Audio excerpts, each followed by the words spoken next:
Assalamualaikum warahmatullahi wabarakatuh.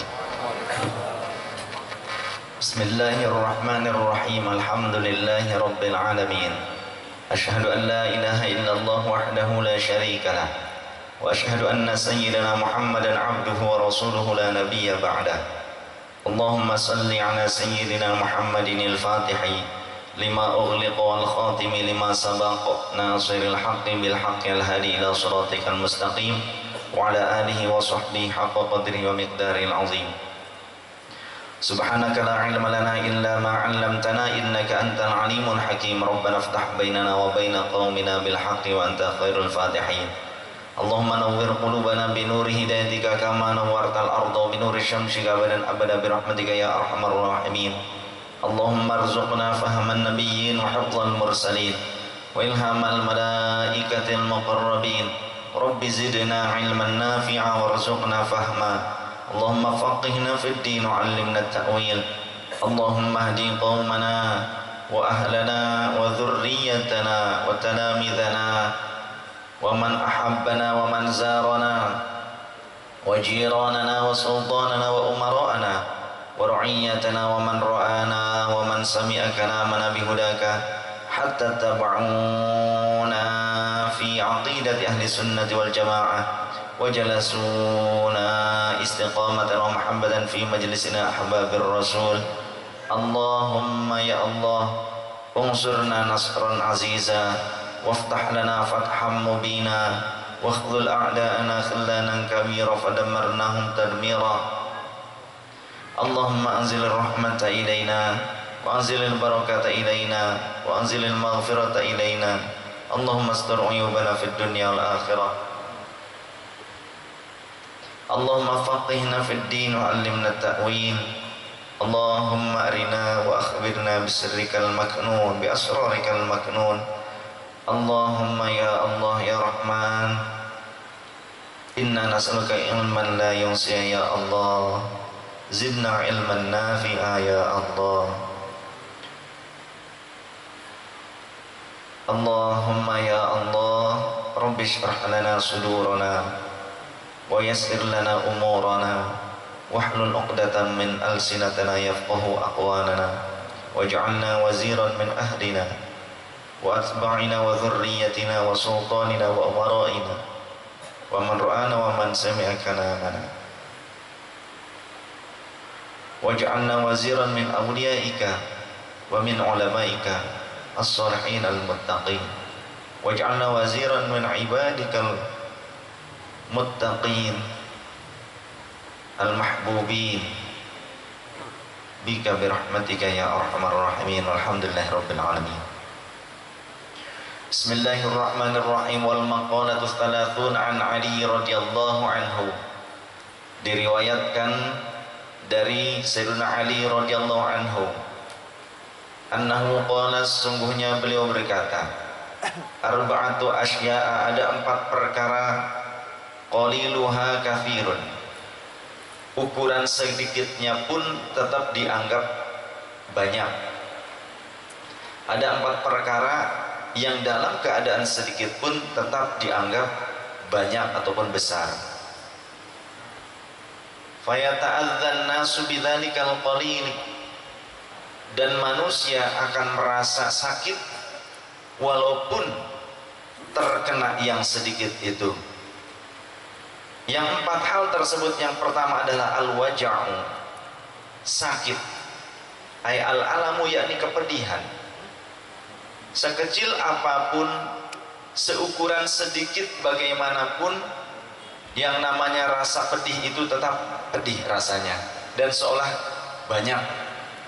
Kepedihan yang kecil itu tetap terasa besar, tetap terasa berat. Oleh karenanya, ketika kita mendapatkan suatu kepedihan, hendaknya kita selalu berpikir bahwa kepedihan yang datang kepada kita bisa jadi belum seberapanya dibandingkan kepedihan yang datang kepada orang lain. Kesulitan yang datang kepada kita sering kali terasa oleh kita sangat luar biasa, tapi ternyata masih banyak hamba-hamba Allah yang lainnya yang lebih berat kesulitannya, kepedihannya lebih berat dibanding kita. Maka kalau kita berpikir demikian, maka kita akan selalu bersyukur dan tidak kufur, tidak mudah putus asa. Tapi kalau kita selalu berpikir seolah-olah kesulitan yang dihadapi oleh kita adalah kesulitan yang orang lain tidak pernah mendapatkannya karena ini adalah kesulitan yang sangat besar, maka otomatis kita akan mudah putus asa. Kemungkinan memiliki keinginan untuk bunuh diri pun mungkin ada. Oleh karenanya, selalulah kita mensyukuri nikmat Allah walaupun itu musibah. Dengan cara bagaimana kita bisa mensyukuri musibah? Dengan cara bertafakur. Mungkin saja ini adalah musibah yang kecil dari Allah yang diberikan hanya kepadaku, yang ternyata orang lain lebih besar musibahnya, tapi kenapa aku merasa kok seperti ini beratnya? Begitu. Jadi harus berjiwa luas, lapang, harus optimis, jangan pesimis, jangan apatis. Kemudian hal yang sedikit tapi terasa besar yang lainnya, dan manusia akan merasa pahit, akan merasa sakit menerima ini. Wal faqru, yang kedua kefakiran. Ay faqdu ma yuhtaju ilaihi, yakni tidak punya sesuatu apapun yang dibutuhkan olehnya.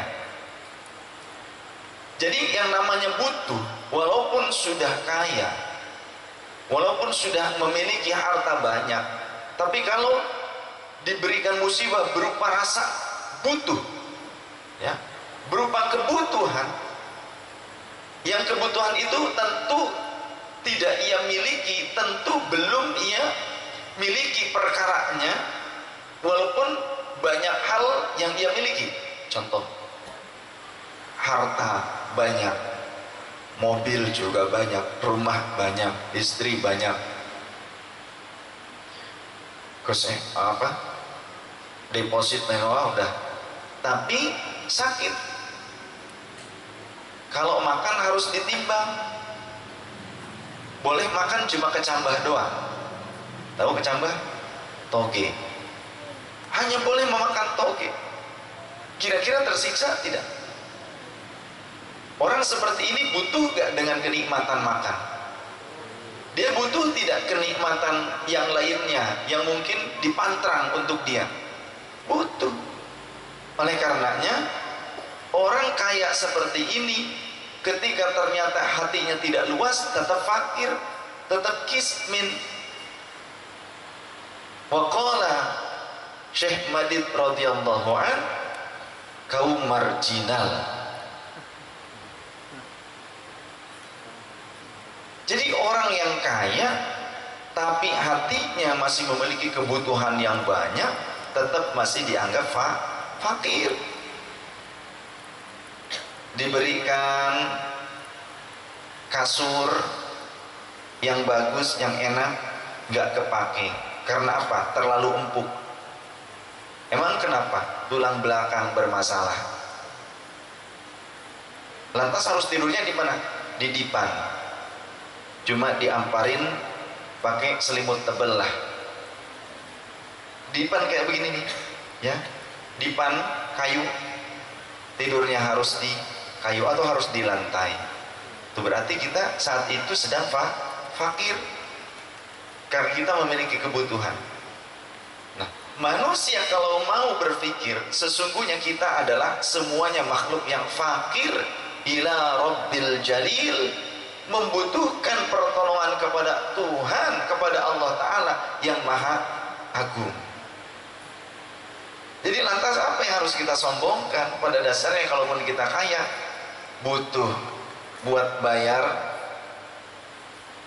cicilan, banyak kebutuhan, banyak kebutuhan. Dan yang terbaik pada saat fakir, tidak mengharapkan pemberian orang lain. Artinya tidak minta-minta kepada orang lain. Pada saat fakir, seorang fakir yang baik, seorang manusia, siapapun, mau kaya mau fakir, Yang terbaik adalah tidak minta-minta kepada orang lain. Maka saat ini saya pun melelang mobil saya untuk biaya dakwah yang memang saya butuhkan saat ini. Saya akan menjual mobil saya. Bagi teman-teman yang memang kebetulan sedang mencari mobil, saya akan jual mobil saya. Jadi kalau yang membelinya itu jamaah, minimal pada saat saya naik motor, saya ngelihat yang lagi parkir, insya Allah ya, si sayang masih ada terlihat gitulah. D444RY dari Allah kembali kepada Allah, diberikan juga oleh Allah untuk dakwah ilallah. Saat ini silahkan saya lelang mobil saya.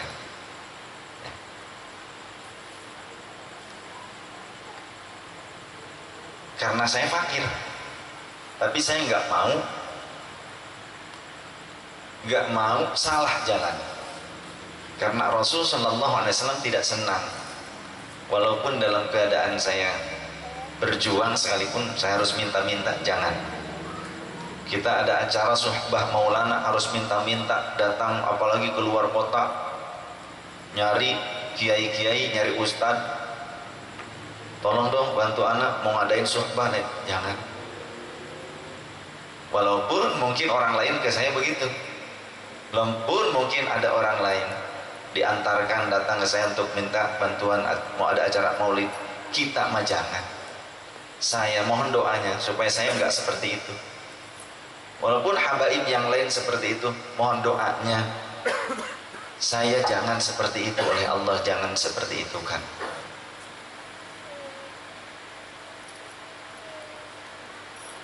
Mudah-mudahan Allah memberikan jalan keluar.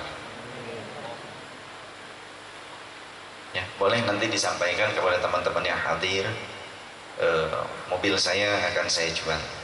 Baik, ya syukur-syukur teman-teman nanti yang bisa membeli. Maksudnya minimal walaupun saya tinggal menggunakan motor pun saya lewat masih ada ngelihat mobil saya gitu. Kalau lagi kangen minimal saya bisa ngelus gitu.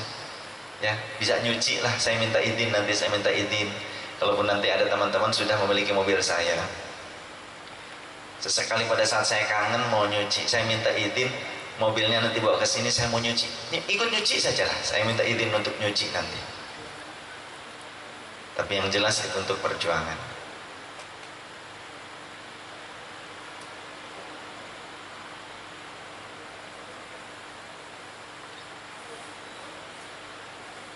Dan saya yakin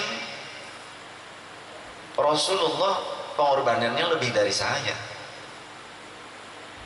Kadang memang ya seperti ini apa yang disampaikan oleh Al-Imam Ali. Kadang memang terasa sakit. Kadang memang terasa sakit sesekali gitu ya. Tapi segera untuk kita hindarkan. Segera untuk saya harus berjuang. Kita ini harus berjuang. Harus dihindarkan segera. Rasa sakit itu harus dihindarkan. Memang berpikir kadang, ya Rabb, kok orang mudah ya begitu. Orang mau ngadain acara minta-minta orang lain sampai keluar kota, dapat duit gede juga mudah, lain sebagainya gitu. Saya malu ya Rabb, saya minta langsung kepada Engkau gitu kan. Atau saya punya tempat perjuangan, jangan sampai jamaah kehujanan ya Rabb begitu.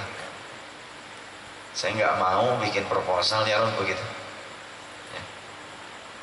Ya alhamdulillah selama ini saya bersyukur kepada Allah, ternyata ya Allah berikan rezekinya. Tapi saya ingin segera gitu, intinya jangan sampai teman-teman yang jauh-jauh mau ngaji, apa ada yang dari Telaga Sari, Masya Allah, saya sangat apresiasi ini ya, maksudnya dari Telaga Sari, kemudian dari Cikarang, jauh-jauh begitu. Udah mungkin di perjalanan kena hujan, masa pada saat ngaji di sini kena hujan lagi? Gak tega, sayanya gak tega gitu. Gak apa-apa lah, bagian jamaah saja yang tertutup. Nanti saya di sini bikin saung saja gak apa-apa gitu.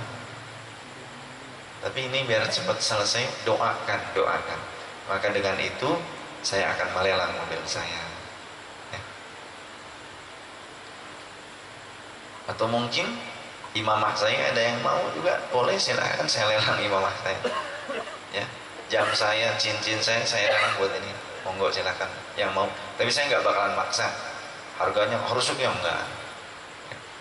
Ya kalau mobil mungkin ada standarnya, begitu ya. Seperti itu.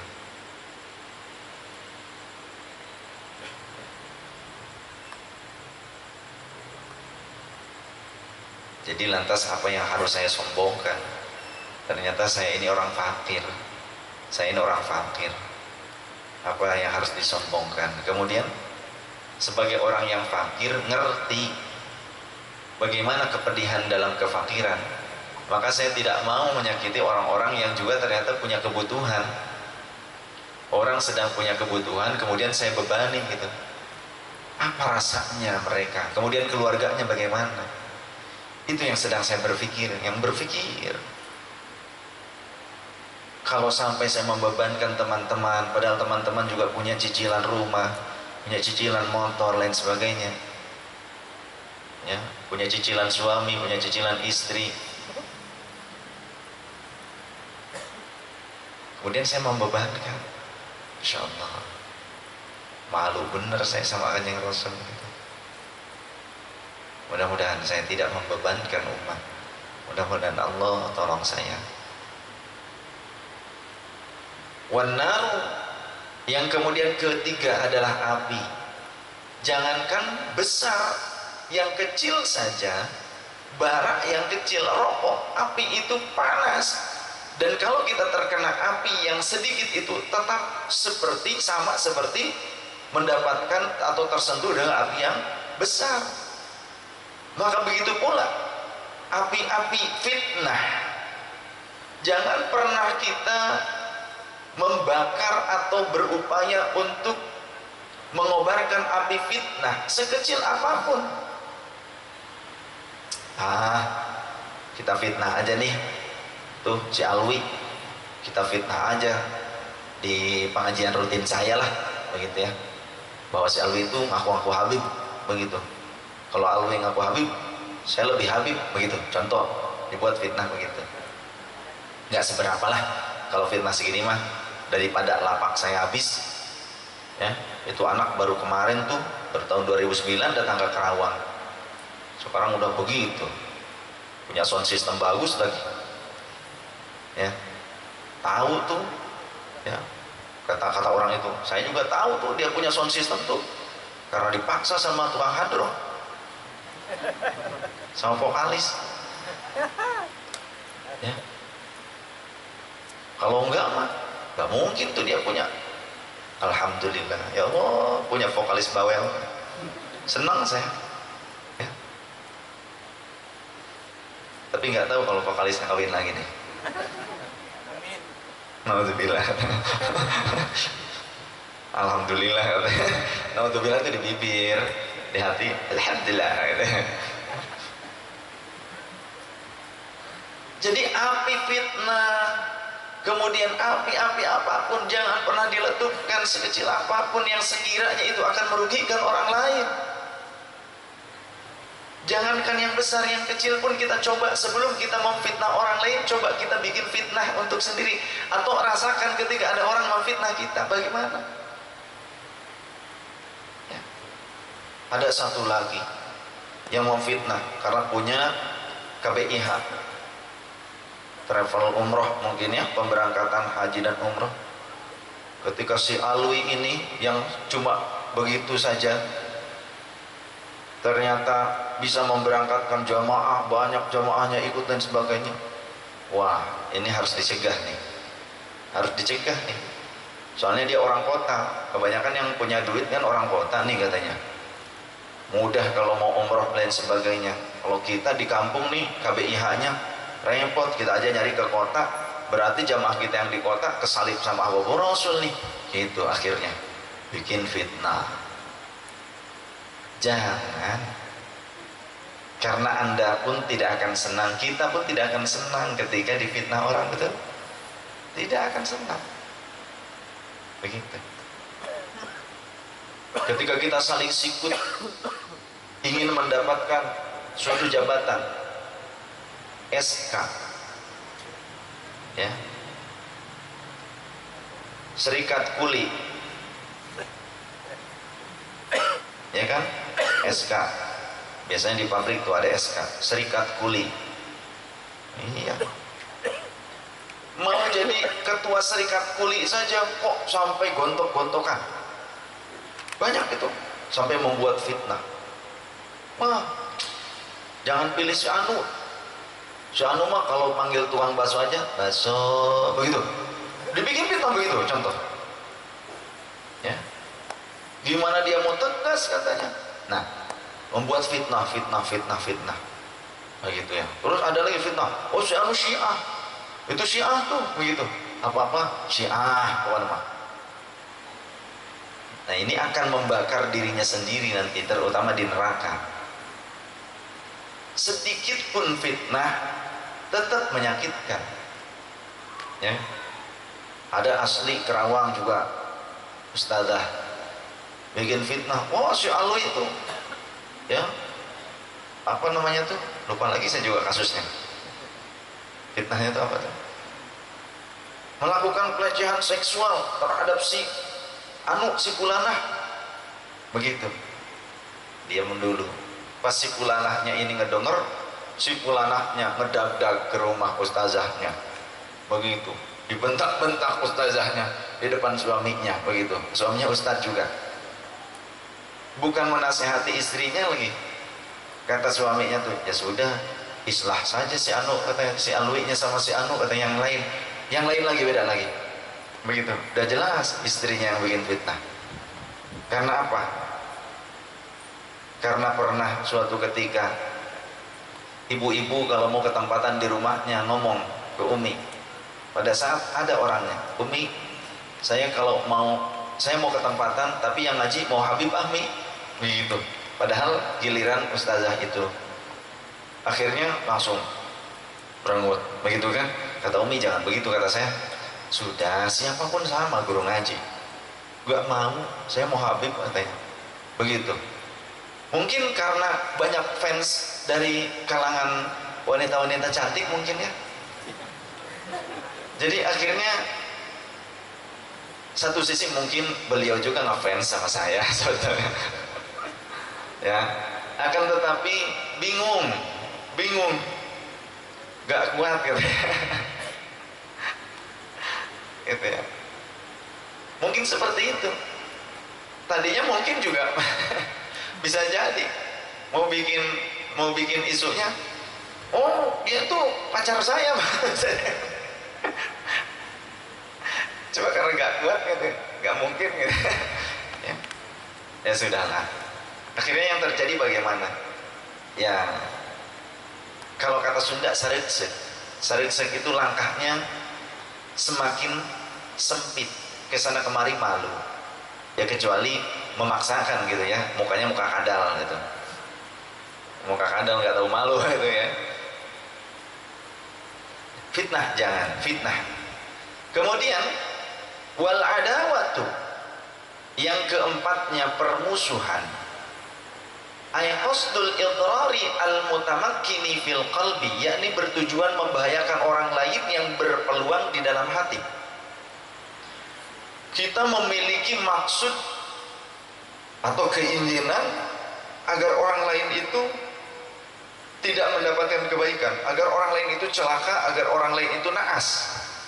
Senang kalau melihat orang lain naas, orang kena fitnah senang. Pokoknya ada orang celaka senang, ya. Orang punya cicilan belum selesai senang, gitu. Makan tuh cicilan belum selesai, oh senang kayaknya, begitu.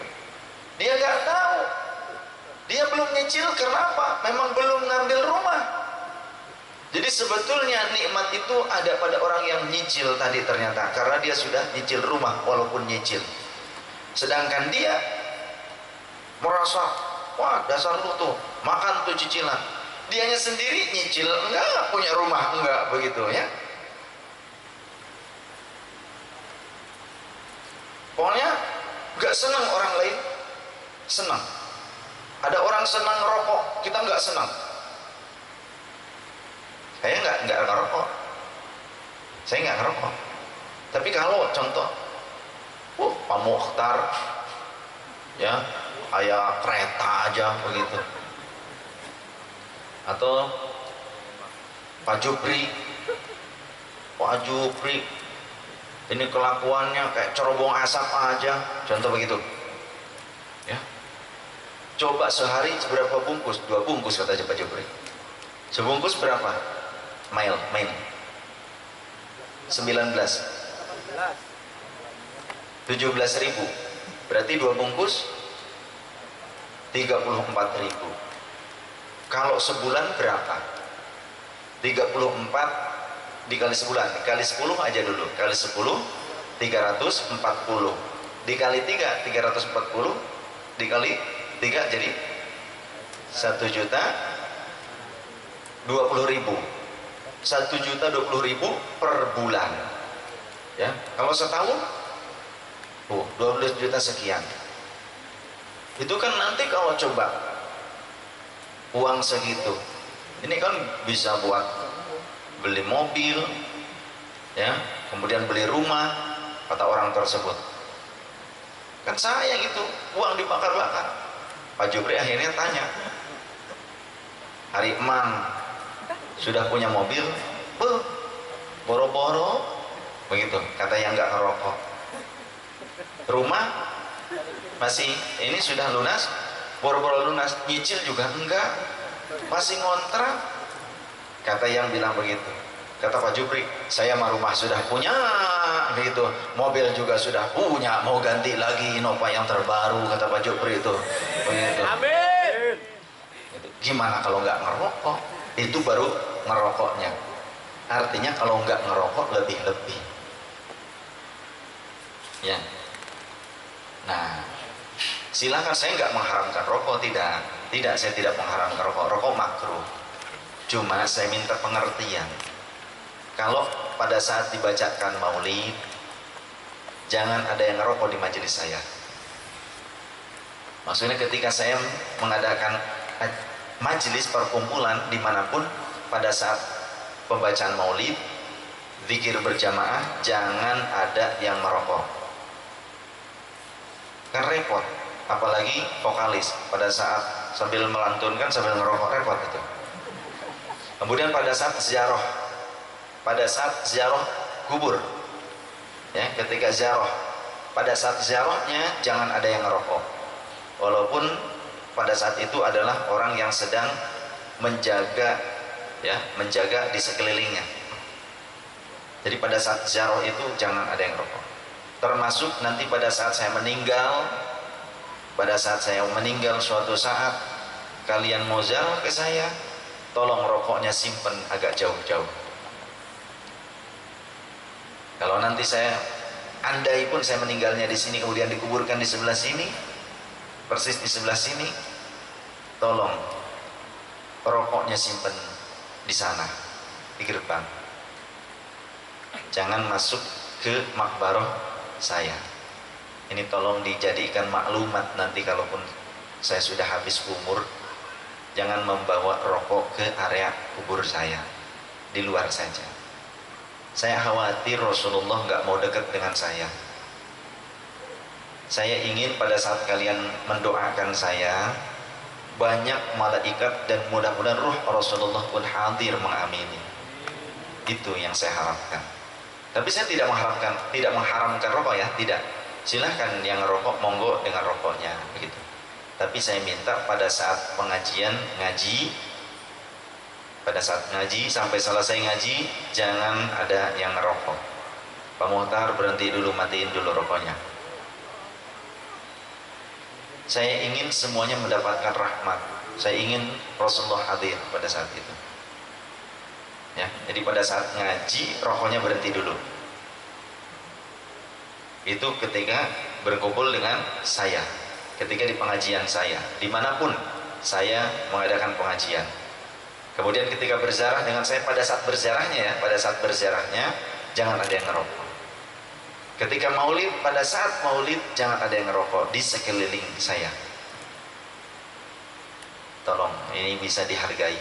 Kecuali memang tetap kekeh seperti itu, saya akan maulid sendiri, saya akan ngaji sendiri atau dengan komunitas yang sedikit gak masalah, tapi bisa menghargai keinginan saya. Begitu.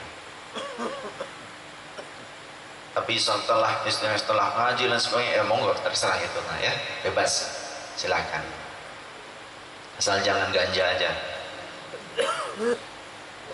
Wallahu a'lam bishawab. Qala Rasulullah sallallahu alaihi wasallam. Baginda Rasul bersabda, "Rasul aqli ba'dal imani billahi ta'ala at-tawaddudu ilan nas." Puncaknya akal setelah iman kepada Allah Ta'ala adalah cinta kepada manusia. Puncaknya akal setelah iman kepada Allah Ta'ala adalah cinta kepada manusia.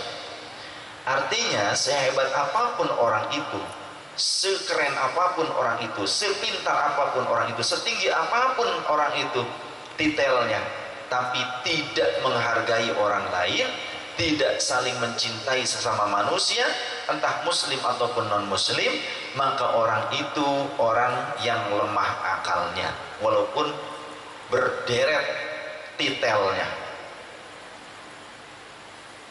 STMBA, MM, MR, ALM, ALS, sahabat, dan ALS nama ini bis, begitu. Pokoknya sehebat apapun orang itu, ngaku pinter, sepinter apapun, tapi tidak mampu saling menghargai satu sama lain. Mengkafir-kafirkan yang muslim, kepada yang muslim saja seperti itu, apalagi kepada yang non muslim. Tapi ternyata kepada yang non muslim biasa saja mereka, cuma justru malah mereka itu menyakiti orang yang muslim. Aneh. Padahal jangankan kepada yang muslim, kepada non muslim yang tidak menyakiti muslim, non muslim yang bersahabat, kita jangan menyakiti mereka. Ini ajaran Islam. Gotong royong satu sama lain, saling menjaga satu sama lain, harusnya seperti itu. Karena lihat piagam Madinah, isinya bagaimana piagam Madinah. Di Madinah dulu, di Yatsrib, itu Rasulullah itu bertetangga dengan orang non muslim, ada Yahudi, ada Nasrani, bertetangga biasa. Bahkan di dalam poin piagam Madinah kata Rasul, yang muslim, muhajirin, ansor, kemudian Yahudi, Nasrani, semuanya harus saling bahu-membahu dalam menegakkan keamanan Yatsrib, Madinah, dari ancaman pihak luar. Jadi berjuang itu bareng bersama-sama. Kemudian ya memang mayoritas yang muslim yang jihad ke medan tempur begitu, ya, yang non muslimnya di perbatasan ataupun di dalam mengamankan. Dan Rasul pun punya pembantu orang Yahudi, pemuda Yahudi. Rasul punya pembantu pemuda Yahudi, dan Rasul gak pernah menyuruhnya untuk masuk Islam, gak pernah memaksa begitu. Ya Rasul dengan dakwahnya saja, dengan apa keterangan apa adanya biasa begitu. Gak memaksa, gak nyuruh kamu Islam ya, kamu harus Islam ya. Barulah ketika si pemuda Yahudi ini sakit parah, menjelang ajalnya, Rasul menjenguknya dengan senyuman. Rasul kasihan, karena apa? Sayang, karena sudah dianggap keluarga, karena dia itu pembantunya Rasul. Rasul ingin dia wafatnya dalam keadaan iman, dan nanti Rasul akan memberikan syafaat kepadanya agar dia masuk Islam. Kenapa? Rasul sayang kepada pembantunya. Akhirnya kata Rasulullah, aslim, sambil senyum, aslim, ayo masuk Islam, kata Rasul. Kemudian si pemuda tadi sambil tiduran melihat ayahnya yang di sampingnya. Di sini Rasul samping kanan, samping kiri ayah. Kata ayahnya, ya, ikuti Abul Qasim, terima ajakan Abul Qasim. Nabi Muhammad terima ajakannya. Kata ayahnya masih Yahudi. Maka kemudian dia berbalik melihat lagi ke Rasulullah. Dia memegang Rasul, tangan Rasul, kemudian dipegang oleh Rasul tangannya. Ditalkin oleh Rasulullah, asyhadu an la ilaha illallah wa asyhadu anna Muhammadan abduhu wa rasuluh. Kemudian tidak lama wafat, Masya Allah, Islam. Rasulullah tersenyum, menitiskan air mata bahagia, karena orang yang disayanginya masuk ke dalam Islam, yang ia akan dengan mudah memberikan syafaat nanti di akhirat. Rasulullah baru mengajaknya menjadi Islam itu pada saat ia sakit menjelang wafatnya. Sebelumnya Rasulullah ya Rasul biasa dengan dakwahnya biasa, enggak langsung secara pribadi ke anak muda itu, hei kamu masuk Islam, yuk kamu masuk Islam, oh Islam begini, oh kamu agamanya enggak, Rasul enggak begitu. Pokoknya menyampaikan apa adanya, ya menyampaikan apa adanya. Tuh, itu ajaran Islam yang rahmatan lil alamin. Maka jadilah kita sebagai umat Rasul yang juga menyebarkan rahmat Allah untuk seluruh alam semesta. Ya. Waqala Sayyidina Sulaiman alaihi salam libnihi, berkata Nabi Sulaiman alaihi salam kepada putranya, la tastakthir ayyakuna laka alfu sadiqin fal alfu qalilun wa la tastaqilla ayyakuna laka aduwwun wahidun fal wahidu katsirun. Janganlah engkau merasa banyak dengan engkau mempunyai 1000 sahabat, karena 1000 itu sedikit, dan jangan menganggap sedikit dengan engkau mempunyai 1 orang musuh, karena 1 musuh itu ternyata terlalu banyak. Kalau teman perbanyak, tapi kalau musuh jangan ada, ya harus diminimalisir. Wallahu a'lam bishawab. Bismillahirrahmanirrahim. Qala Rasulullah sallallahu alaihi wasallam, man ra'ani fil manami fasayarani fil yaqzah wa la yatamathalu syaitanu bi. Siapa orang yang melihatku di dalam mimpi, maka ia bisa jadi akan melihatku dalam keadaan terjaga. Sahihul Bukhari nomor hadis 6995, Sahih Muslim 6057. Wa la yatamathalu syaitanu bi, dan setan tidak akan mampu menyerupaiku. Allah sudah memberikan jaminan, setan mau berupaya seupaya apapun menyerupai Rasulullah, ya, menyerupakan dirinya, gambarannya, jisimnya, menyerupakan jadi Rasul, tidak akan bisa. Seperti halnya kita yang ingin naik ke langit, gimana berupayanya pun kita tidak akan bisa naik ke langit kecuali dengan izin Allah. Setan tidak diizinkan oleh Allah, tidak diberikan kemampuan oleh Allah untuk berupaya menyerupai Nabi. Tapi orang yang mengaku Nabi banyak, ya, yang mengaku saya Nabi, manusia banyak yang mengaku Nabi ada, ya, saya Nabi begitu. Atau jin mengaku saya Nabi begitu, ada bisa. Tapi kalau menyerupakan Rasul itu tidak bisa. Kemudian bagaimana cirinya ketika kita melihat Rasul di dalam mimpi? Langsung kolbu kita mendapatkan keyakinan, walaupun beliau tidak bicara atau hanya bayangan, ada yang lewat, terlihat lewat. Kemudian di dalam mimpi itu langsung yakin itu adalah Rasulullah SAW. Sampai kita terbangun pun kita merasa masih terasa sekali mimpinya. Itu mimpi yang nyata, ya. Atau walaupun cuma tangannya saja, walaupun tidak ngomong atau Rasulullah tersenyum, kita yakin itu Rasulullah, maka itu Rasulullah. Ya, di dalam mimpi itu yang datang adalah Rasulullah. Begitu.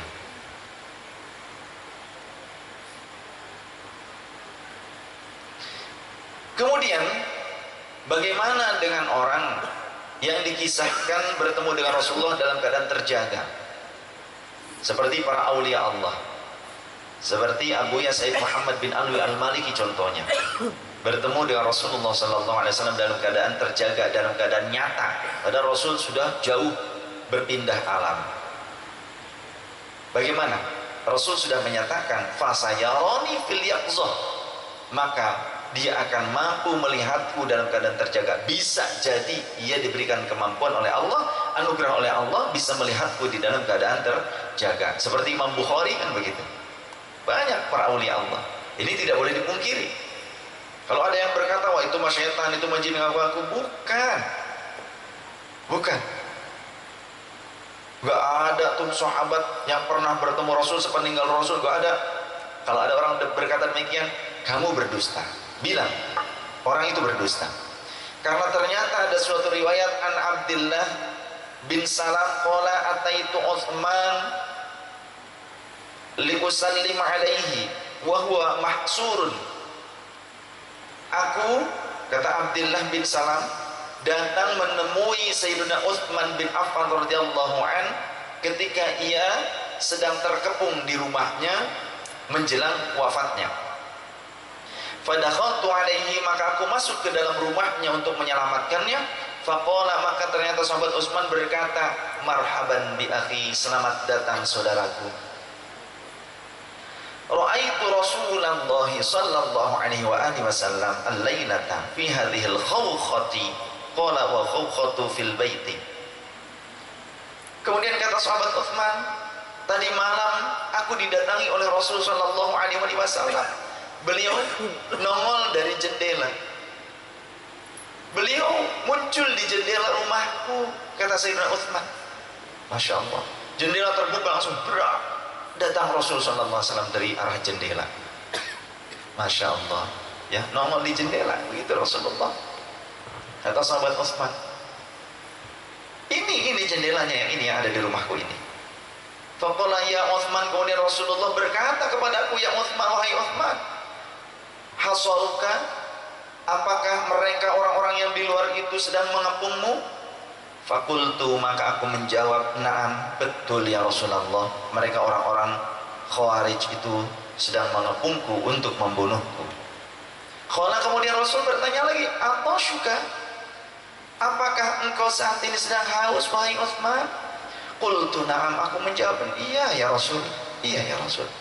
Fa'alla dalwa fihi ma'un fasharibtu hatta rawitu.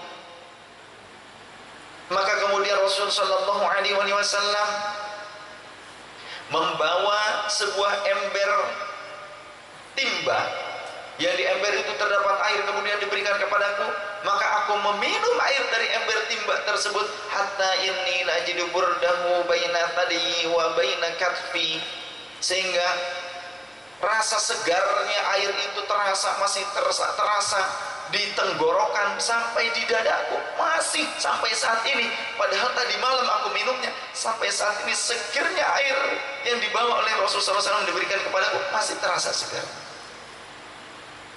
Insyaallah.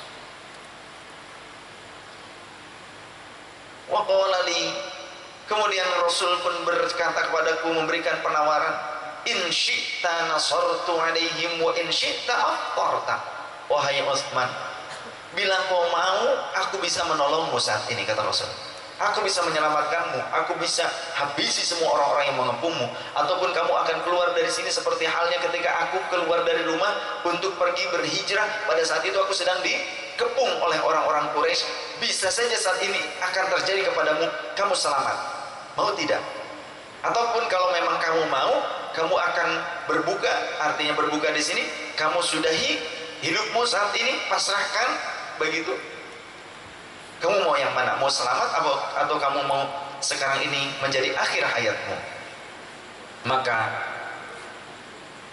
fakhtartu, aku memilih dari kedua pilihan itu, an uftira indahu, agar aku meninggal di samping Rasulullah sallallahu alaihi wasallam. Saat ini aku ingin. Faqutila dzalikal yauma, kata sahabat Abdullah bin Salam, maka pada saat hari itulah sahabat Utsman dibunuh oleh orang-orang Khawarij.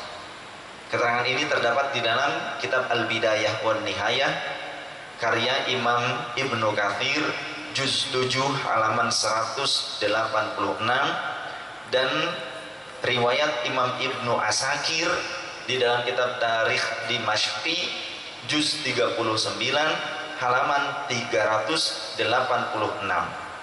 Jadi kalau kita telaah, sebenarnya orang yang menyatakan tidak ada dari sahabatnya bukan tidak ada, tapi tidak punya kitabnya, karena banyak banget 36 jilid begini. Ini jilid ke-36, padahal lebih ke-39, padahal lebih dari 39 jilid, bayangkan.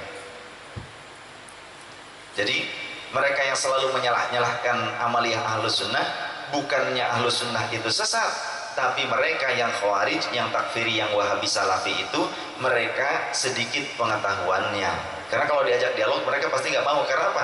Kalau diajak dialog kemudian mau, pasti akan terbongkar kebodohannya. Terbongkar kebodohannya. Apalagi kita minta dialognya terbuka di depan umat, nggak mau pasti.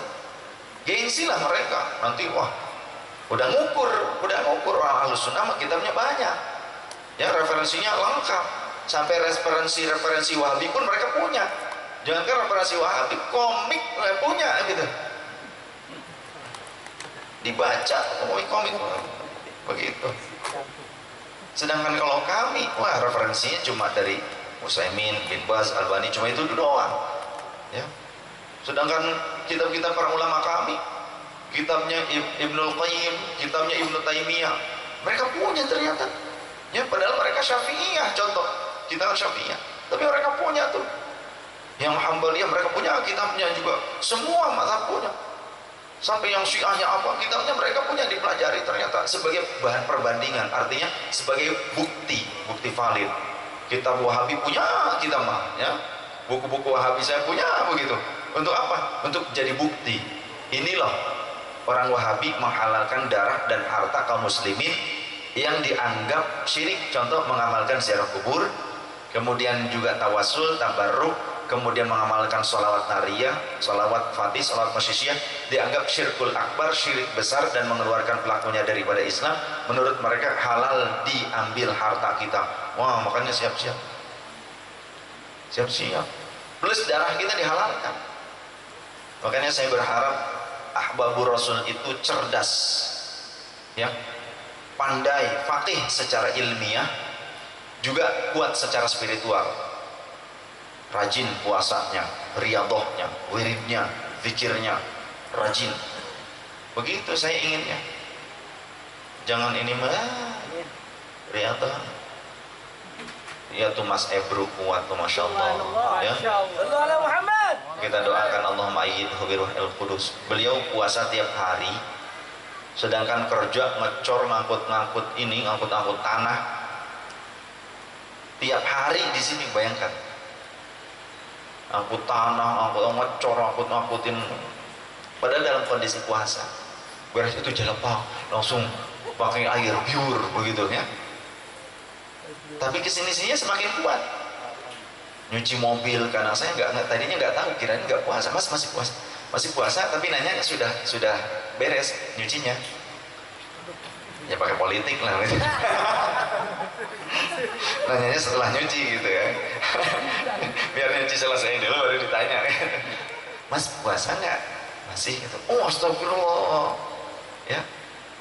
Mohon maaf saya zalim Mas. Oh nggak apa-apa, alhamdulillah. Begitu. Begitu. Ya tapi tetap ya kasih buat buka. Begitu, kita tanggung janab ya. Oleh karenanya jangan sampai kita menyepelekan orang. Bisa jadi ternyata orang itu mungkin saja di mata Allah, di mata Rasul lebih mulia dari kita. Oke lah, kita sekarang ada yang jadi foreman, forgel, ya, forbanci begitu di ininya, di pabriknya, merasa hebat. Ada supervisor, ya, ada superman, iya, ada kebomen, ada macam-macam lah. Merasa, wow kita gagah. Ternyata ada orang yang belum kerja di pabrik sekalipun, tapi rianto terus. Maka yang bisa memasukkan Mas Ebru kerja, masukkan Mas Ebru kerja. Tapi mudah-mudahan pada saat kerja masih bisa rianto gitu ya. Silahkan. Saling bantu antara sesama teman, saling bantu. Dan yang dibantunya jangan sampai keenakan, jangan sampai tidak bersyukur. Harus sama bersyukur. Jadi nanti kualitas kerjanya harus dijaga, jangan leha-leha.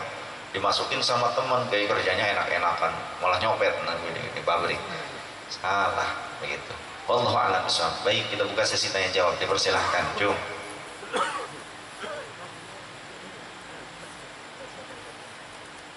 Silahkan Pak Sunaria.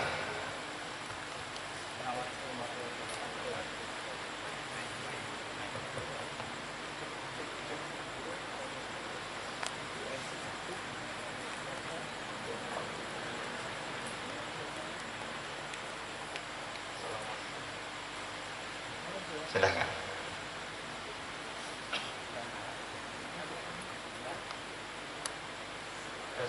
Assalamualaikum warahmatullahi wabarakatuh. Waalaikumsalam warahmatullahi wabarakatuh. Di dalam jud yang awal ini Bib, Nasohul Ibad, dijelaskan kita tidak boleh bagi seorang berdoa untuk seluruh kaum muslimin. Tidak boleh apa? Tidak boleh berdoa untuk seluruh kaum muslimin agar diampuni seluruh dosa mereka dan seluruh hutangnya.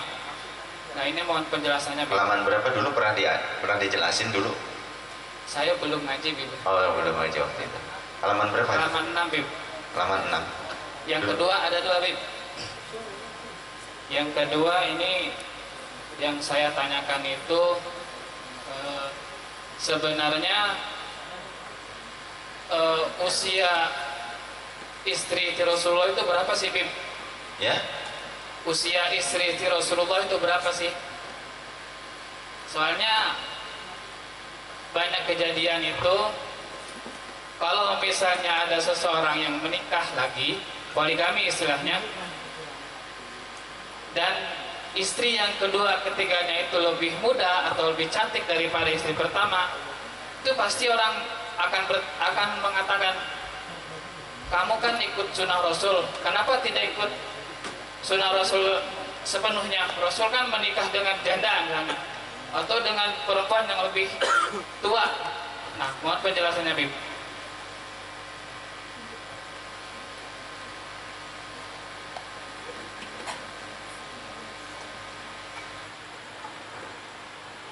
Baik, saya lupa lagi nyimpennya. Ada saya pernah mencatat tentang umur dari istri-istri Rasul Shallallahu Alaihi Wasallam.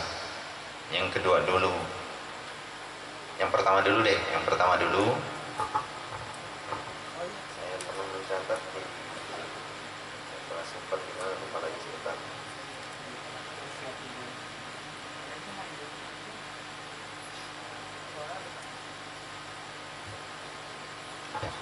Ada, saya masih menyimpan di dokumen saya.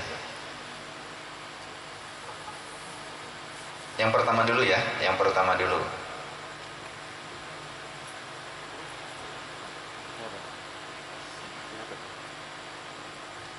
Yang pertama di halaman 6. Di halaman 6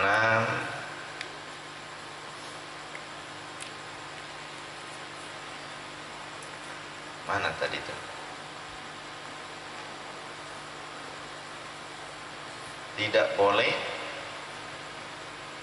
bagi seseorang berdoa untuk seluruh kaum muslimin agar diampuni seluruh dosa mereka, atau berdoa untuk orang fakir, semisal berhutang 100 dinar dan orang fakir itu tidak mempunyai cara yang termudah untuk melunasi hutangnya itu, dan ia berkata ini rahmat Allah kepada makhluk, karena hal itu bertentangan dengan nas-nas syariat. Ini kalimat dari penjelasan dari Syekh Nawawi ya. Penjelasan dari Syekh Nawawi harus dilihat dari atasnya. Dan malaikat yang mengasihinya adalah meliputi semua malaikat penghuni langit yang mereka jumlahnya lebih banyak daripada penghuni bumi. Di atasnya, dan dengan doa kalian untuk mereka agar memperoleh rahmat dan ampunan, maka para malaikat akan merahmati kalian. Dan tidak boleh bagi seorang berdoa untuk seluruh kaum muslimin agar diampuni seluruh dosa mereka, atau berdoa untuk orang fakir semisal berhutang 100 dinar dan orang fakir itu tidak mempunyai cara yang termudah untuk melunasi hutangnya itu, dan ia berkata ini rahmat Allah kepada makhluk, karena hal itu bertentangan dengan nas syariat.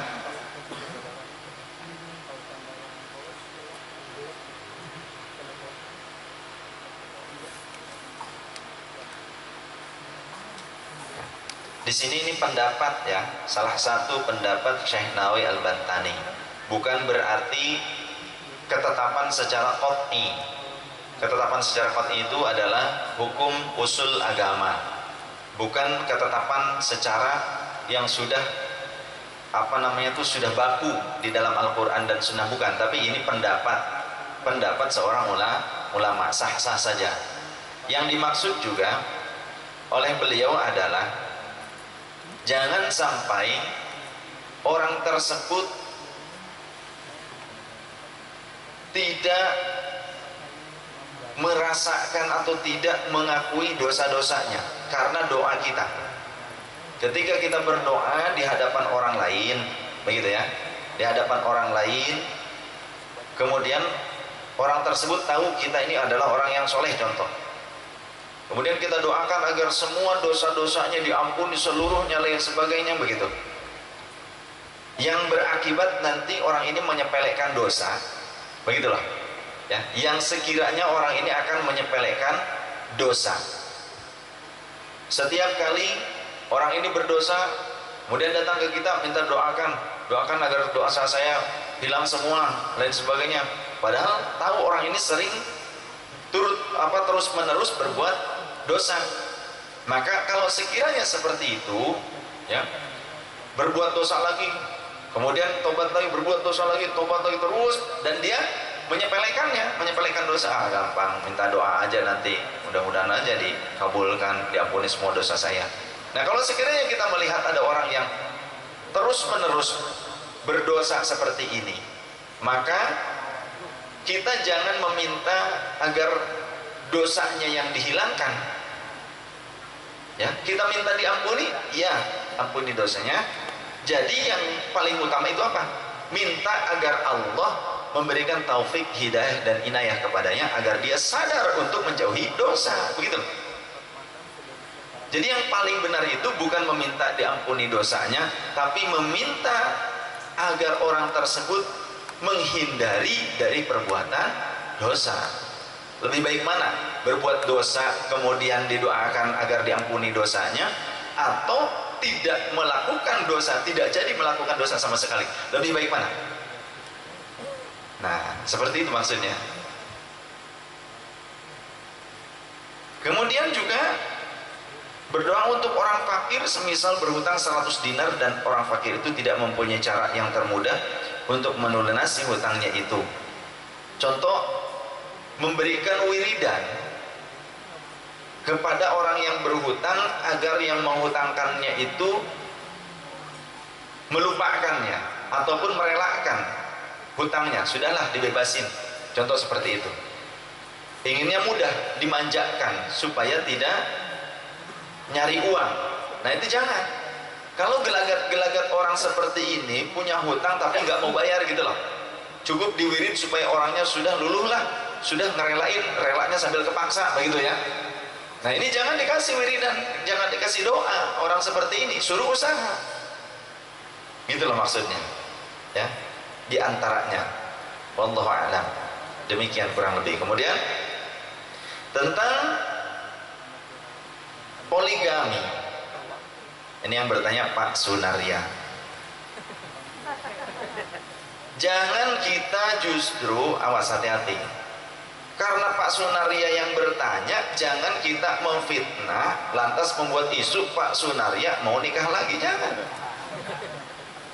Bu Tati hadir? Tuh, tanya sama Bu Tatinya, ridho enggak? Ya. Jadi Pak Sunaria ini hanya ingin memberikan penjelasan kepada umat, gitu loh maksudnya. Ya, walaupun biasa mancing doang, begitu lah, mancing. Tetap yang ngejelasin harus saya, begitu. Supaya kalau ada apa ya, yang jadi ini saya jadi sasaran, begitu. Padahal Pak Sunaria juga udah tahu, saya yakin tahu Pak Sunaria juga. Cuma pura-pura ditanyakan, begitu ya, pura-pura ditanyakan. Yang pertama, sesungguhnya tidak ada syarat di dalam agama ketika seseorang ternyata mampu adil, kemudian ya dengan kemampuannya itu dia kemudian menikah lagi, tidak ada syarat harus dengan yang janda, kemudian dengan yang tua, tidak ada syarat demikian. Ini hukum ya, mohon maaf ini untuk kaum wanita, kendati pun mungkin kita tidak mau suami kita menikah lagi, tapi mohon maaf saya harus sampaikan karena ada yang bertanya. Jangan sampai agama ini justru asing dari umat Islam itu sendiri. Jadi tidak ada syarat menikah yang kesekian kalinya itu harus dengan yang tua, tidak ada syarat. Emangnya disyaratin gitu menikah yang pertama harus dengan perawan? Ayo balikin. Disyaratin nggak? Saya menikah dengan Umi nggak apa-apa. Rasulullah dengan Sayyidah Khadijah nggak harus dengan yang sebaya dulu gitu kan, apalagi yang lebih muda, enggak. Begitu. Walaupun dengan yang sudah menikah, dengan yang sudah punya anak, sah kan menikah? Sah tidak? Sah tidak? Sah. Begitu. Walaupun istilahnya contoh yang laki-lakinya lebih muda, si istrinya lebih dewasa umurnya, sah-sah saja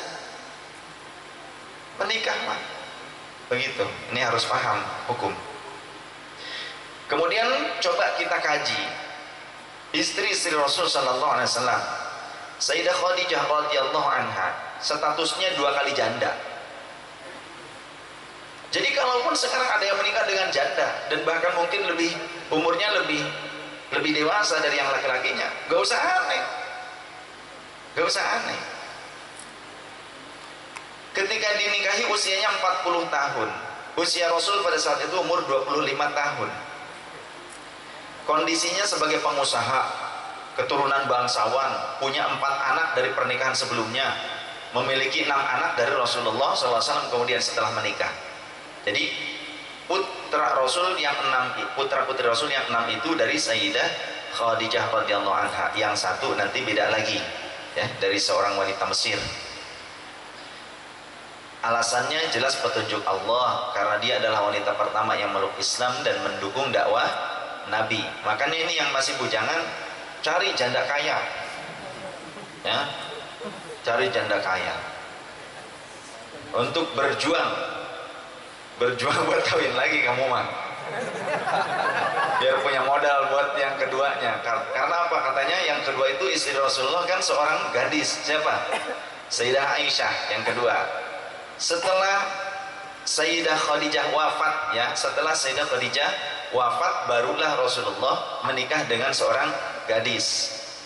Kalau kalian mah dibunuh dulu istri pertamanya, ya, diracun dulu ya, awas hati-hati jangan begitu, mutilasi saja udah.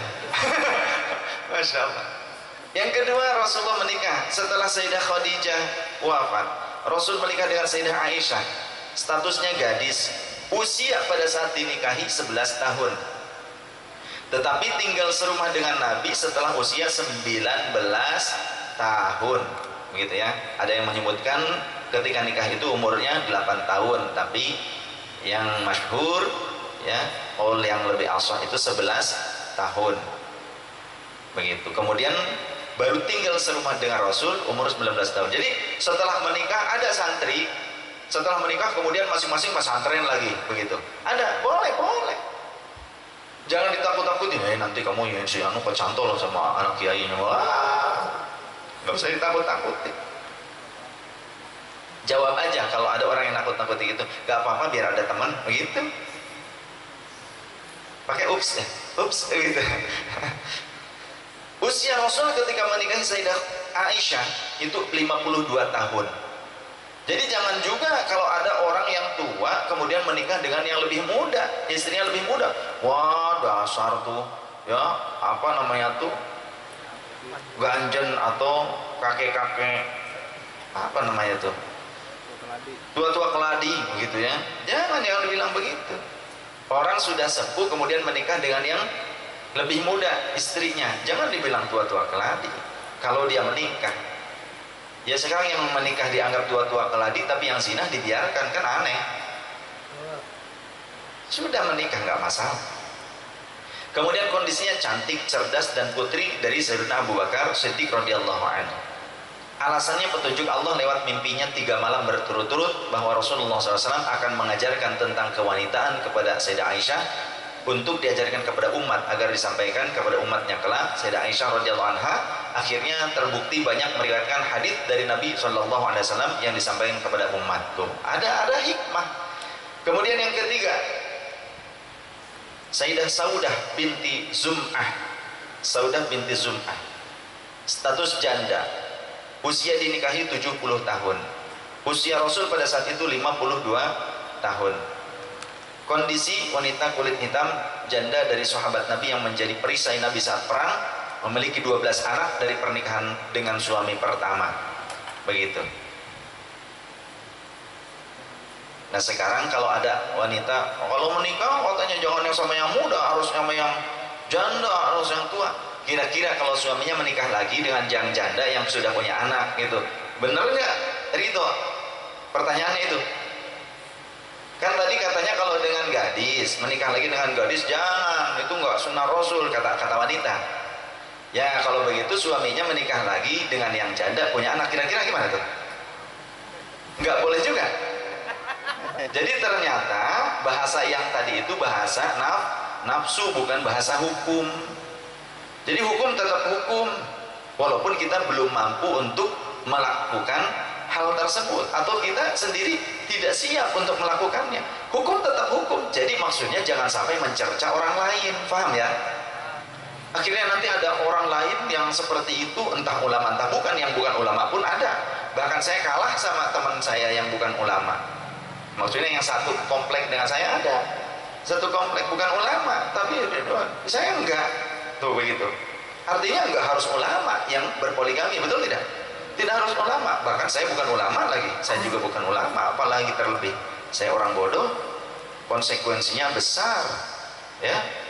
Konsekuensinya besar. Satu aja konsekuensinya besar, apalagi lebih dari satu, berarti bertambah konsekuensinya. Pada saat itu usia Rasul 52 tahun. Alasannya menjaga keimanan Saudah dari teror dan gangguan kaum musyrikin. Kemudian yang berikutnya, Sayyidah Zainab binti Jahsy radhiyallahu anha.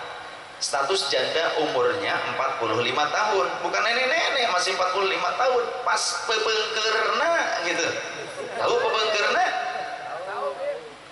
Ya kalau ibaratkan mangga mah sedang pas baru matang, agak hijau-hijauan, mengkel begitulah ya. Umur Rasul berapa? Umur Rasul pada saat itu 56 tahun. Jadi ini lebih muda dari Rasul berarti, ya kan? Jadi tidak semuanya lebih tua dari Rasul, ada yang lebih muda beberapa. Tadi Sayyidah Aisyah, kemudian ini Sayyidah Zainab binti Jahsy lebih muda. Coba 45 ke 56 berapa bedanya? Rasul 56, istrinya 45, berapa? 11 tahun bedanya. Siapa beliau? Mantan istri Zaid bin Harithah. Jadi anak angkat Rasul ternyata, ya, menantu dari anak angkat, istri dari anak angkat. Jadi Rasul punya anak angkat namanya Sayyiduna Zaid bin Harithah. Oleh karenanya ini penting sekali yang mengambil anak angkat ataupun mengadopsi anak, hati-hati tentang masalah wudu, nasab. Pertama, nasab tidak boleh dinasabkan kepada bapak angkat, tidak boleh. Nasab harus kepada bapak aslinya. Jadi wajib kalaupun kita mengangkat anak, dikasih tahu orang tua kandungnya siapa, biologisnya siapa, harus dikasih tahu. Begitu.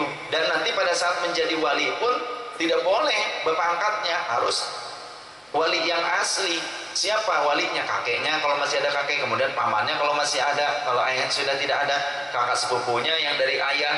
Karena begitu. Kalau memang ini adalah orang yang memang tidak tahu walinya siapa, maka walinya harus wali hakim, tidak boleh bapak angkatnya, tidak boleh. Ini hukum tetap hukum, harus hati-hati ya. Mungkin di antara teman-teman saya juga ada yang mengadopsi anak, maka tidak boleh menisbatkan anaknya kepada dia. Ada sahabat kita juga mengadopsi anak. Ini saya hukum, urusannya hukum. Ya, mau berhenti jadi donatur Abu Rasul, empek aja. Yang penting hukum ini. Kemudian masalah pembatalan wudu. Kalau anak angkatnya laki-laki, berarti dengan si ibunya batal wudunya. Kecuali si ibunya pernah memberikan air susu ASI 5 sedotan yang banyak, 5 sedotan yang banyak yang mengenyangkan. Nah, baru jadi anak susuan kalau itu, ya, tidak batal. Tapi kalau ternyata walaupun di tete-tete diempengin ke tetenya tapi nggak keluar air susu sampai 5 sedotan yang banyak, ya tetap bukan anak susu. Karena buktinya paling banyak susunya susu sapi, anak sapi lah. Ini kebanyakan anak sapi. Ya. Kemudian kalau si anaknya itu perempuan, ya dengan basi bapak angkatnya berarti batal. Kemudian juga dengan saudaranya, kalau ternyata nanti orang ini punya anak, ya, anak asli gitu loh, anak asli, ya maka batal, bisa menikah. Bahkan dengan bapak angkatnya saja pun bisa menikah kalau tidak diberikan susu ASI. Karena Rasulullah di sini menikahi istri, mantan istrinya, menikahi janda dari anak angkatnya. Tuh, boleh. Awas. Karena kebiasaan jahiliyah, kalau ngangkat anak itu dinasabkan kepada orang tua angkat. Ini jahiliyah, awas hati-hati. Jadi kalau sekarang ngangkat anak dinasabkan kepada yang mengangkat, itu sama dengan kelakuan orang jahiliyah. Kemudian Ummu Salmah, janda, umur 62 tahun. Usia Rasul pada saat itu 56 tahun.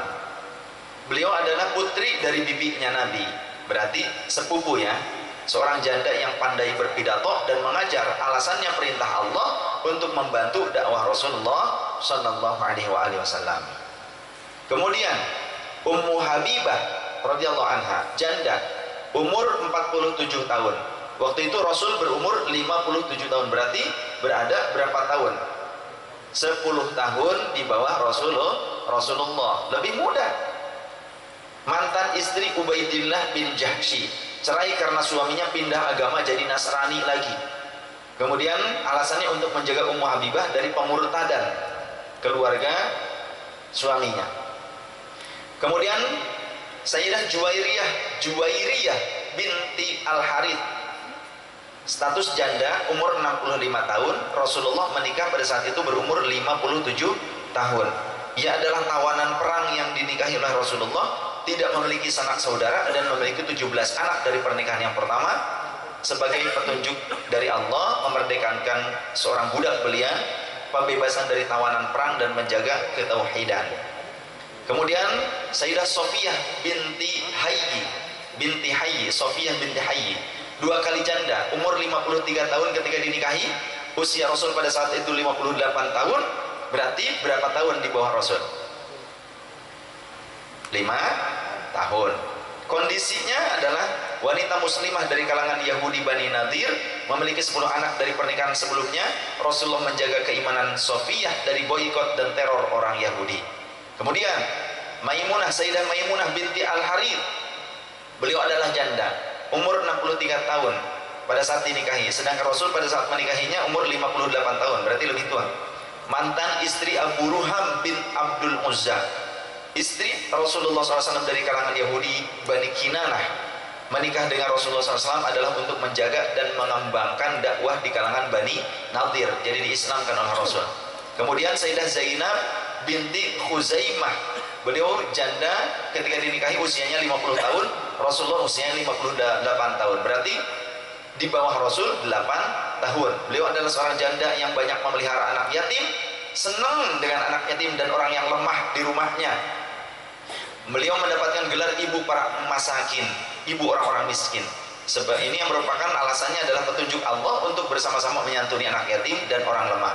Kemudian Sayyidah Maryah Al-Qibtiyah, nah ini yang akhirnya menjadi ibu dari Sayyid Ibrahim, putra Rasul yang beda ibu itu dari sini ya, putra Rasul yang beda ibu namanya Sayyid Ibrahim, itu putra dari Sayyidah Maryah Al-Qibtiyah. Beliau ketika dinikahi masih gadis, bukan janda, semua ternyata masih ada yang gadis.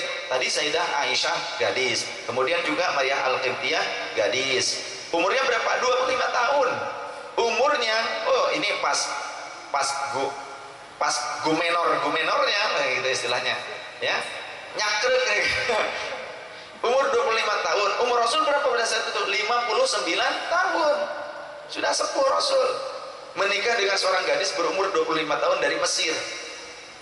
Beliau adalah budak hadiah dari Raja Muqawqis dari Mesir. Menikahinya untuk memerdekakannya dari perbudakan dan menjaga keimanan Maryah Al-Qibtiyah. Kemudian Sayyidah Hafsah binti Umar radhiyallahu anha, beliau adalah janda ya, Sayyidah Hafsah binti Sayyidina Umar radhiyallahu anhu.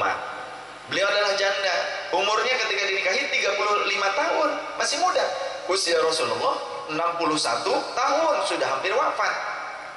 Kondisinya adalah seorang putri sahabat Umar bin Khattab, janda dari Khunais bin Huzafah yang meninggal karena perang Uhud. Ini merupakan alasannya petunjuk dari Allah Subhanahu wa taala. Hikmahnya Hafsah adalah wanita pertama yang hafal Quran dinikahi oleh Rasul agar bisa menjaga keotentikan Al-Quran dan mengajarkan kepada kaum muslimah. Jadi itu penjelasan yang ilmiah. Ya, ini hukum.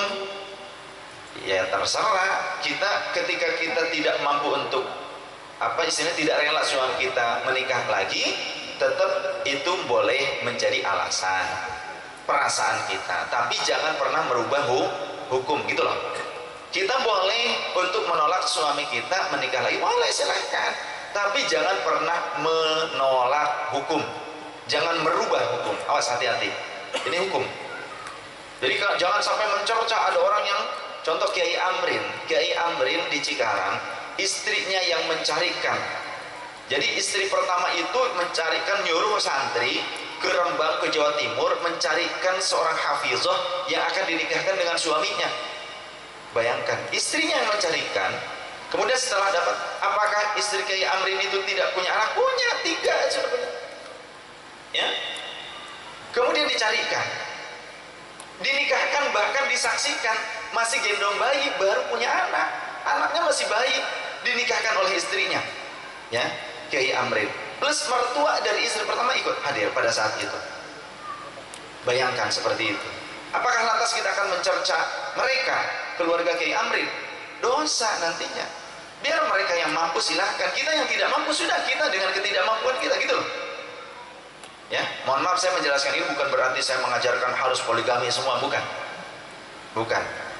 Tapi ini hukum, saya menjelaskan hukum. Ya diskusi sendiri silahkan, ya. Diskusi silahkan di rumah, perang kayak istilahnya di rumah, di kamar begitu ya, terserah, itu urusan Anda begitu kan. Tapi ini saya menjelaskan hukum gitu loh. Dan bukan berarti ketika saya menjelaskan ini, oh Habib mau nikah, sampai kemarin katanya ada beberapa akhwat ibu-ibu yang japri ke Umi, yang sabar ya, siap-siap di poligami sama Habib. Ampun, sampai Umi akhirnya ya, ngedrop akhirnya, ngedrop perasaannya, sampai nggak ngaji kemarin. Malu saya sama ibu-ibu, cenah, kayaknya nggak ada harganya. Kenapa Mi? Ini ibu-ibu katanya ada yang bilang begini-gini. Ya Allah, emang siapa yang mau nikah sih sebetulnya begitu? Kok repot, kok ribut gitu loh. Orang saya sendiri nggak mikir-mikir mau nikah lagi sampai saat ini.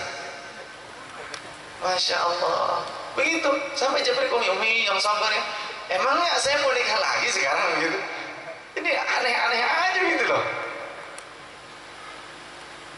Mungkin ibu-ibu yang japri itu bahagia kali.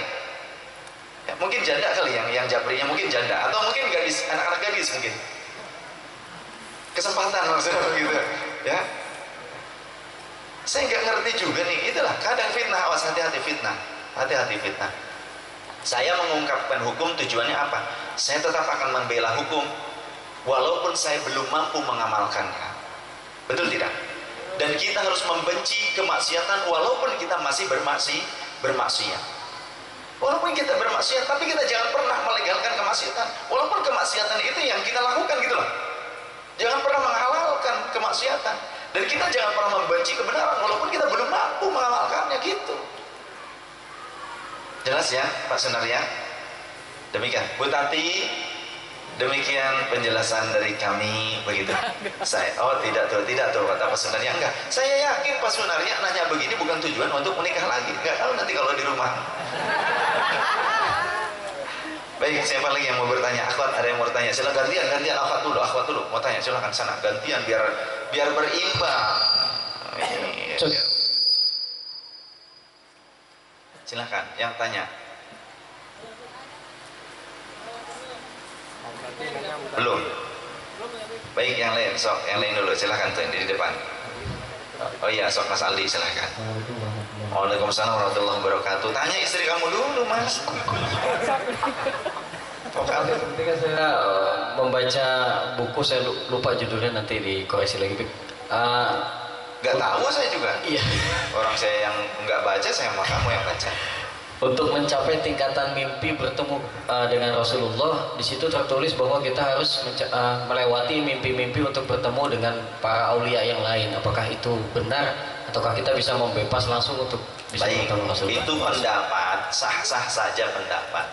Bisa saja bebas langsung bisa. Itu hak prerogatif Allah yang memberikan anugerah. Bebas, bisa langsung ketemu sebelum kita bermimpi dengan para aulia, kita tiba-tiba langsung bertemu dengan Rasul, bisa saja. Itu hak Allah, hak prerogatif Allah.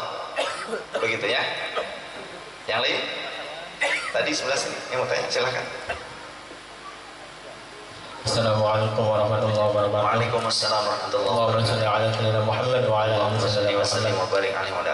Saya mau menanyakan mengenai makna dari suatu hikayat ini.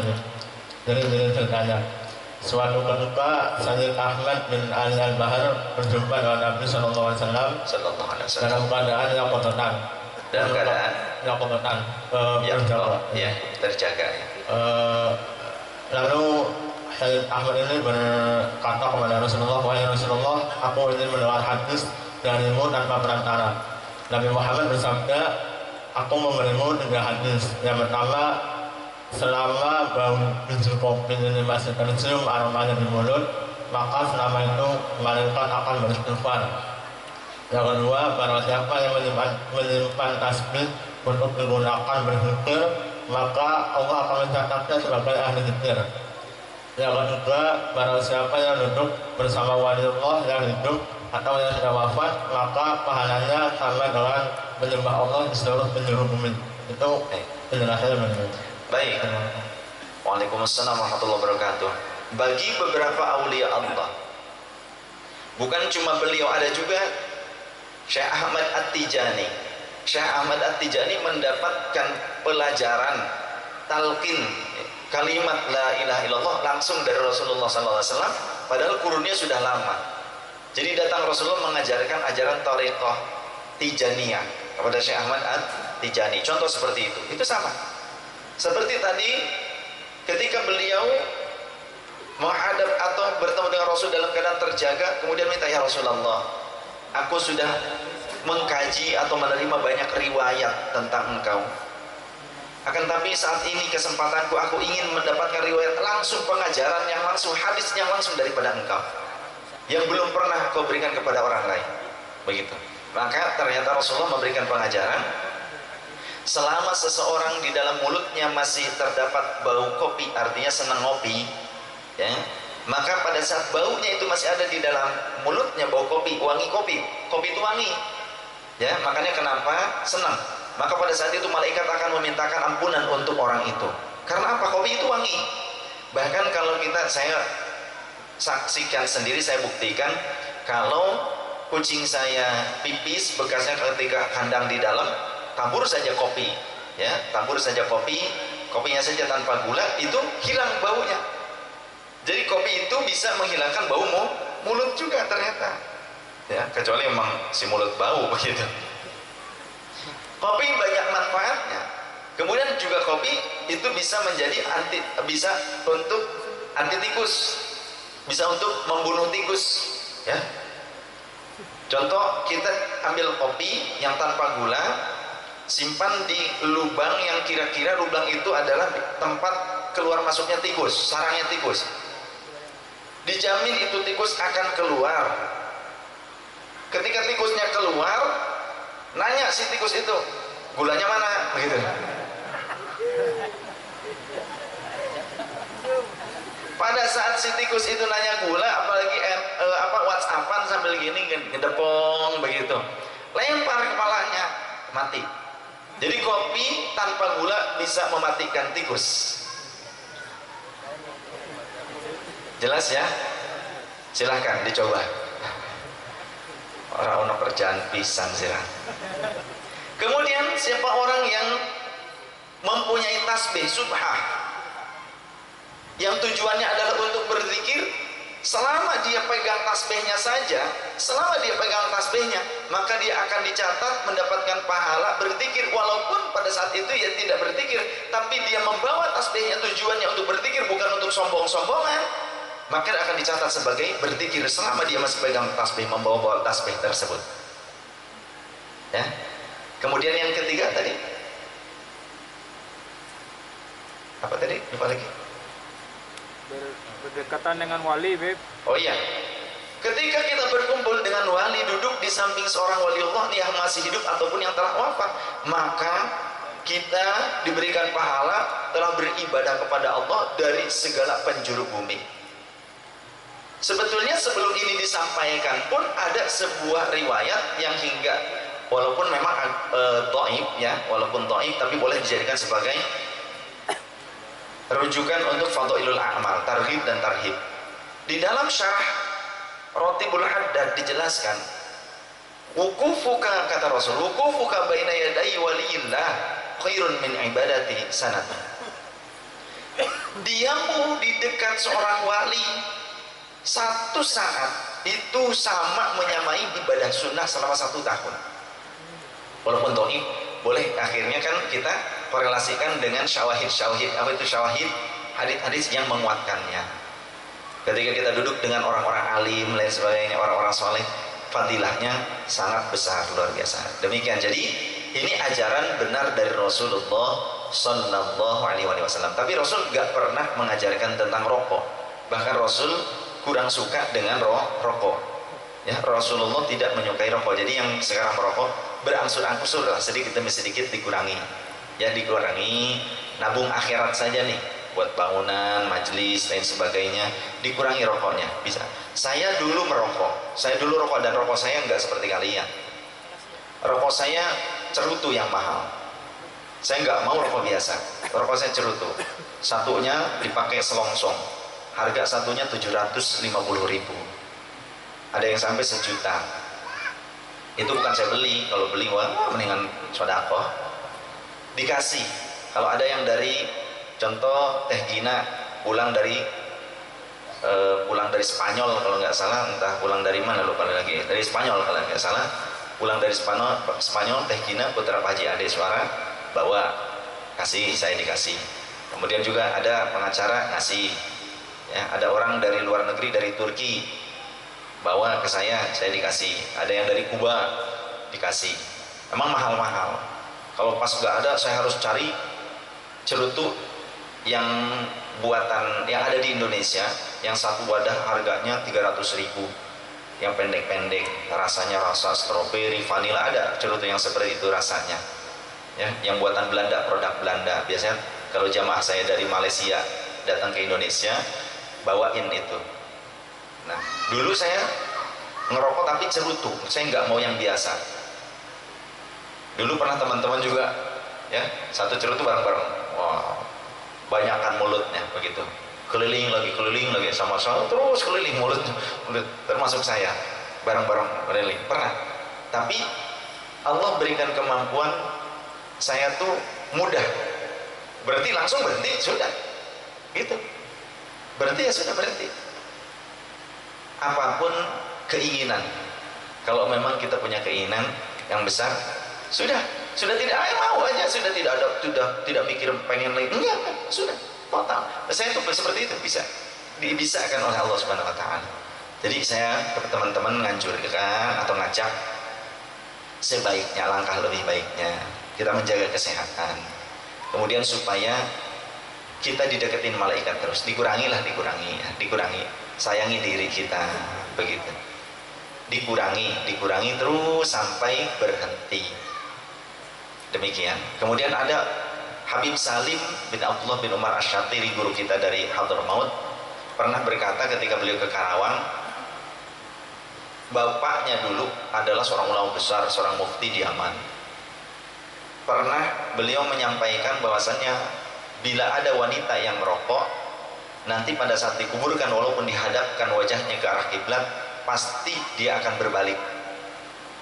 Itu dibuktikan di Yaman. Ada wanita yang, ya Habib, wanita itu perokok, baru dikasih tahunya pada saat sudah dikuburkan.